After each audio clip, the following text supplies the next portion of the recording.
Bonjour, bienvenue dans le jardin de Grandiflora. Et il est temps de mettre les bulbes en place. Et des fois, ça fait mal au cœur parce que j'ai encore de la couleur dans mes annuelles qui sont disposés autour de la terrasse et ça amène quand même cette touche de couleur rose, blanc, enfin voilà, de ce qui a animé notre terrasse tout l'été. Et ça fait un peu mal au cœur de les retirer parce que j'ai encore envie d'en profiter. Alors c'est peut-être une histoire de 15 jours, de 3 semaines, d'un mois, je ne sais pas, parce que tout dépend bien sûr de la météo. Mais les plantes sont encore correctes. Alors il y a un dilemme, et le premier dilemme, c'est de dire qu'est-ce que je fais? Je les retire, je les mets dans le tas de compost, ou je les plante, et puis je vais en profiter encore, comme je dis, pendant un petit mois, jusqu'au mois de décembre, et puis peut-être que l'hiver sera doux, et peut-être que les plantes vont continuer à fleurir. Donc de leur trouver une place dans le jardin, juste le temps de les laisser tranquillement aller vers leur belle fin saisonnière, et du coup, on les mettra dans le compost un petit peu plus tard. Alors voilà, c'est le dilemme que j'ai choisi aujourd'hui. Je vais prendre ces belles grappes de fleurs et puis les mettre dans un environnement où je passe régulièrement pour jardiner sur cette phase automnale.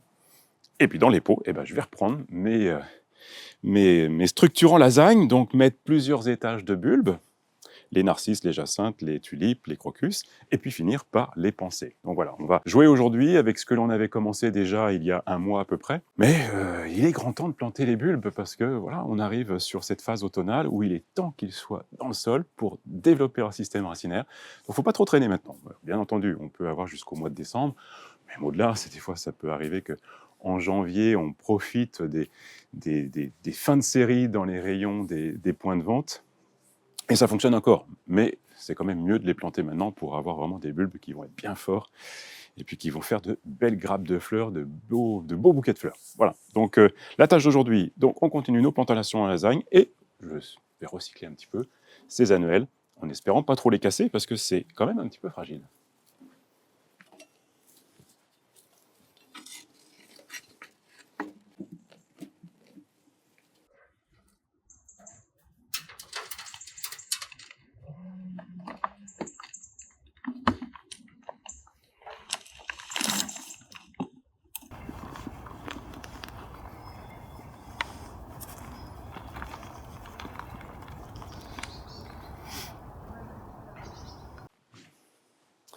Voilà, comme toute plantation en pot, d'abord le drainage bien entendu, on fait en sorte qu'il est bien en place.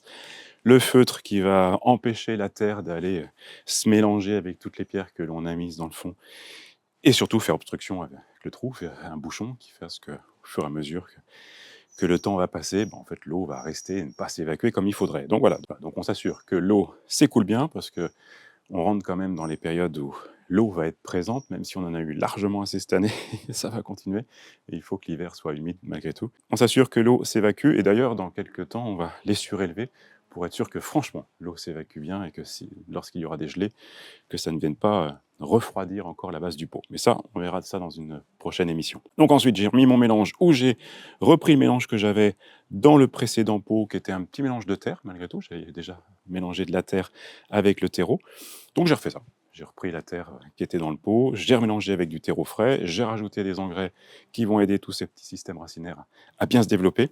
Et surtout, voilà, je suis reparti pour ma plantation. Donc là, les narcisses, je vais les planter à 3 fois la hauteur du bulbe, ou sinon 2 fois de volume de terre, l'équivalent de 2 fois la hauteur du bulbe. Voilà, donc on les plante assez profond. Et là, comme j'ai un petit peu de système racinaire, ça complique un peu les choses. Et puis 2 bulbes ont la bonne idée de commencer à se diviser, à se multiplier, donc je vais les séparer gentiment. Voilà, je pense que celui-ci commence à avoir son système racinaire, voilà.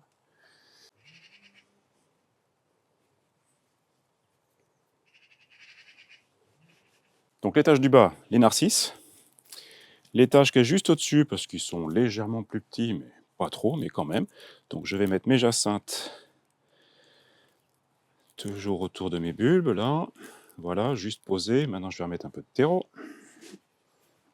Je reprends mon mélange terre-terreau. Voilà.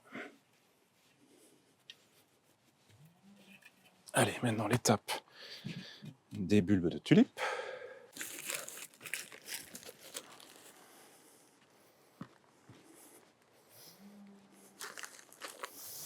Alors volontairement, je remplis bien, il y a encore de la place, mais je serre un petit peu mes bulbes pour 2 raisons. La première, c'est que dans un pot, c'est assez joli quand même quand c'est dense. Donc la règle d'espacer de 10, 15, 20 centimètres n'est pas du tout adaptée avec les pots. Donc vraiment, n'hésitez pas à en mettre une belle quantité. Puis ensuite, sur les ça va faire maintenant 2, 3 ans que j'ai commencé à semer ces bulbes en pot, dans cette approche de lasagne. Et il y a plein de petits, bien naturellement. Les plantes se développent. Donc je densifie un petit peu plus avec les petits pour être sûr que voilà, ils profitent de ce terreau, de l'engrais que j'ai rajouté pour bien se développer. Puis j'espère que déjà l'année prochaine, on verra qu'ils vont doubler leur dimension et puis même peut-être, j'espère, faire des fleurs. On verra ça sur la saison, ça sera maintenant au mois d'avril-mai. Et maintenant, après cet étage-là, on va mettre l'étage des crocus.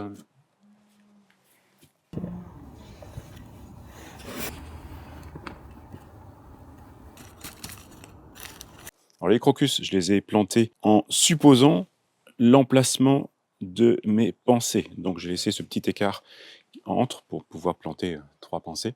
Alors, vous pouvez planter dense et puis surtout ne vous souciez pas de ce qu'il y a en dessous en vous disant zut, où est-ce que j'ai mis mes bulbes de tulipes, de jacinthe et de narcisse. Les plantes trouveront leur chemin et puis si elles traversent la motte des pensées, c'est pas très grave.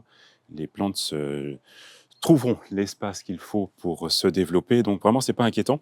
Le plus important, c'est que votre rendu soit lui superbe et donc n'hésitez pas à densifier vraiment les plantations au niveau des bulbes, aux étages inférieurs. Comme ça, vraiment, ils vont trouver leur chemin et ils vont être, voilà, ça va être de toute beauté. J'espère toujours bien. Ça l'était les années précédentes, ça devrait l'être cette année aussi. Donc là, je griffe un tout petit peu les racines pour les détacher, pour être sûr qu'elles cherchent bien le sol de part et d'autre et qu'elles ne soient pas en chignon dans le terreau. Et puis là, je gratte juste un petit peu pour les positionner parce que je vais remettre du terreau, l'équivalent de 2 fois la hauteur des crocus, donc ça va pas être grand-chose, mais c'est juste ce qu'il faut là, voilà, au-dessus de mes crocus, et les pensées sont juste à fleur du sol que je viens de mettre. Et maintenant, je rajoute le reste de mon terreau, de mon mélange terre-terreau engrais.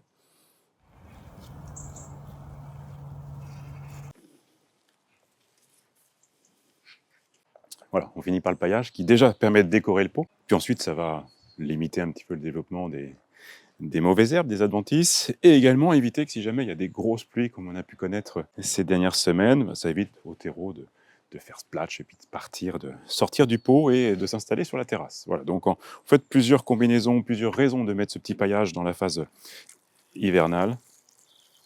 Puis d'humidifier le chanvre comme je le fais là, ça permet de toutes ces petites pailles de se coller les unes aux autres et de durcir un petit peu. Voilà, ça crée une légère petite croûte. Donc c'est pas mal. Puis enfin, j'arrose bien entendu parce que il faut que tout ce que je viens de mettre puisse colmater ensemble, la terre, le terreau, l'engrais, les mottes, et faire en sorte que les bulbes soient bien entourés de tous ces éléments. Et puis, je ne sais pas si vous avez entendu aux informations de cette semaine, mais on serait sur la première semaine en France où il ne va pas y avoir de pluie. Depuis 1 an, c'est quand même fou.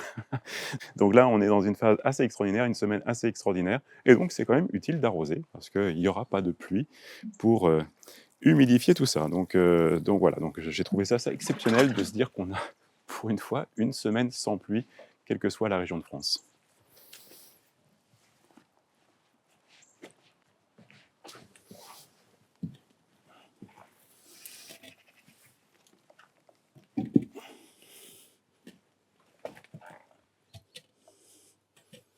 Bon allez, dernière chose par rapport à nos pots, la mousse commence à s'installer. C'est un petit peu tôt quand même dans la saison, mais là je vois que la terrasse, ça y est, elle est en train de prendre une couleur verte qui va être très désagréable. Et ce qui est dommage, c'est que tout ce qui va être produit pour nettoyer toute cette mousse, toute cette algue qui s'installe sur la terrasse, c'est des produits qu'il faut mettre quand il ne pleut pas. Alors je viens de le dire, on va être une semaine sans pluie, certes, mais quand même les nuages sont très présents, le brouillard, les nuages sont très bas.